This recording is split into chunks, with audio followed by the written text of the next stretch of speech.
আসসালামু আলাইকুম। আপনারা ইতিমধ্যে জেনেছেন হবিগঞ্জে একটা বড় একটা টুর্নামেন্ট আয়োজন হয়েছে আমাদের আধুনিক স্টেডিয়ামে। শহীদ জিয়া স্মৃতি ফুটবল টুর্নামেন্ট।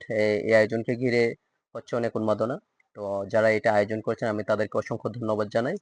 আহ, এইটি এটাতে অংশগ্রহণ করেছে 16টা টিম। এর মধ্যে আমাদের একটা টিম আছে, জাগরণ এফসি হবিগঞ্জ। আর আজকে উদ্বোধনী ম্যাচ, আপনারা সবাই আসবেন, খেলা দেখতে আসবেন। সম্রাট স্পোর্টসের পক্ষ থেকে আপনাদেরকে দাওয়াত দেওয়া হলো, আপনারা আসবেন স্টেডিয়ামে খেলা দেখবেন। 3:30 সময় খেলা শুরু হবে। তো উদ্বোধনী ম্যাচ আজকের জিরুন্ডা বনাম এবং হবিগঞ্জ ফুটবল একাডেমি, আমাদের দিলীপ দাদার টিমের সাথে খেলা।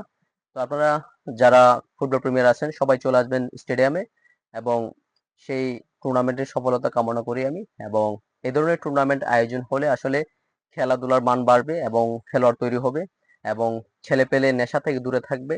আহ, তো আমি চাই প্রত্যেকবারই যেন এই ধরনের টুর্নামেন্ট হয়, বড় বড় টুর্নামেন্ট হোক। ফুটবল হোক, ক্রিকেট হোক, ভলিবল হোক, বাস্কেটবল হোক, টেবিল টেনিস হোক, হকি হোক, সব ধরনের ইভেন্ট যেন হয়।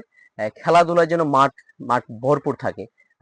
মাঠ যেন কখনোই ফাঁকা না থাকে। আমি চাই খেলাধুলা হোক, অন্ততপক্ষে এই হবিগঞ্জটা যেন খেলার ক্রীড়াঙ্গনে ভরে যাক। আহ আমি সেই জন্য আবারও অত্যন্ত ধন্যবাদ জানাচ্ছি যারা এই টুর্নামেন্ট আয়োজন করছেন। আমরা সম্রাট স্পোর্ট পক্ষ থেকে তাদেরকে অসংখ্য ধন্যবাদ জানাই। আর আপনারা অবশ্যই খেলা দেখবেন, সবাই ভালো থাকবেন। আর আমার টিমের জন্য দোয়া করবেন, আমরা যেন ভালো একটা ফলাফল আনতে পারি। সবাই ভালো থাকবেন, সুস্থ থাকবেন। আসসালামু আলাইকুম।